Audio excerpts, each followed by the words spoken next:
Assalamu alaikum dear students, and today we are going to learn about one of the most important topic, and that is FATF.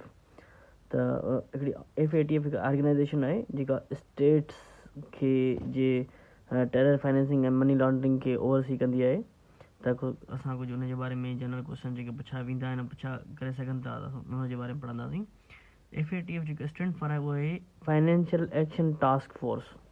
यादि कजो FATF stand for financial action task force.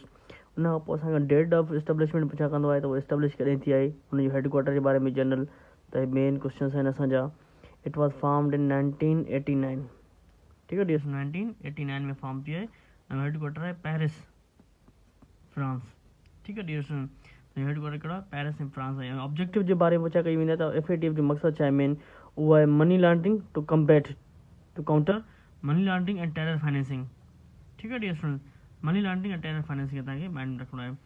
Members जे बारे में पुछा कंदो आहे, members घणा आहिनि हुनजा, there are 39 members of FATF। 39 members of FATF आहिनि। Original organisation are part of 2 regional JK organisation उहे कहिड़ी कहिड़ी आहिनि। हिकु तव्हांजी यूरोपीय कमीशन आहे, ॿी तव्हांजी गल्फ कोऑपरेशन काउंसिल आहे। त मेन जेको आहे FATF जो पार्ट आहिनि। तव्हांखे मेंबर्स पुछा करे सघे थो, तव्हांखां फॉर्म कॾहिं थी, ऐं तव्हांखे हेडक्वार्टर जे बारे में पुछा करे सघे थो, ऐं इवन दो तव्हांखां मनी लॉन्ड्रिंग ऐं टेरर फाइनेंसिंग जे बारे में पुछा करे सघे थो पियो।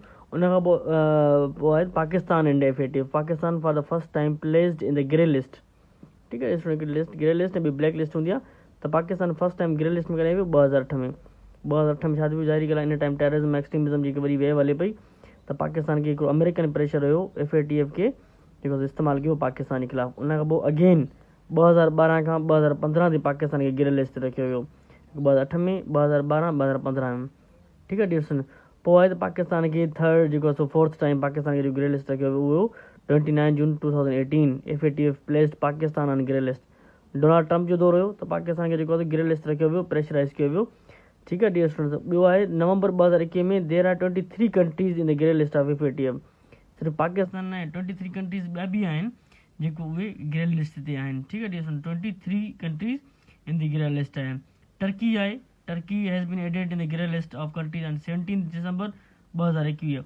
उतां क्वेश्चन पूछे one of the following has recently been added on the grey list of FATF। त तव्हांजो टर्की आहे। ऐं ॿियो मॉरिटस ऐं बोस्टवाना आहे has been removed from grey list. कॾहिं रिमूव थिया आहिनि, 17 दिसंबर 2021। ठीक है डियर स्टूडेंट्स, इन ॿिनि जा नाला यादि कजो। ये पुछा करे सघो थो, which one of the following 2 states have one state has been removed from grey list of FATF। तव्हांजी मॉरिटस ऐं बोस्टवाना आहे। ठीक है डियर स्टूडेंट, ॿियो पुछा कंदो आहे त मोस्ट रिसेंटली लास्ट मेंबर या मोस्ट रिसेंटली जेके स्टेट जॉइन कयो FATF खे, उनजो नालो छा आहे, उहो आहे तव्हांजो kingdom of Saudi Arabia. KSA it joined on June 2019। ठीक है स्टूडेंट, ॿियो North Korea and Iran are only countries black list आहिनि। ब्लैक लिस्ट, ग्रे लिस्ट ऐं ब्लैक लिस्ट में फ़र्क़ु आहे डियर स्टूडेंट्स। ठीक आहे, त नॉर्थ कोरिया ऐं ईरान, त तव्हांखे जनरल क्वेश्चन इहो पुछा करे सघे थो, which one of the following state has been placed on the black list of countries. कुझु ऑप्शन हूंदो आहे जंहिंमें साउथ कोरिया हूंदो, जापान हूंदो, ईरान हूंदो, ऐं जेको 2-3 कंट्री आहे नॉर्थ कोरिया वेंदो, त तव्हांजो ऑप्शन में जेको आहे ऐं जंहिंमें 2 ॼणा हूंदा तव्हांजो जेको आहे 2 स्टेट्स हूंदियूं, north Korea Iran.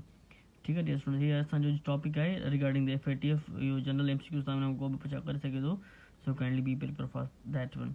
Hope we'll see you soon inshallah. We'll share more information regarding these organizations and all other materials.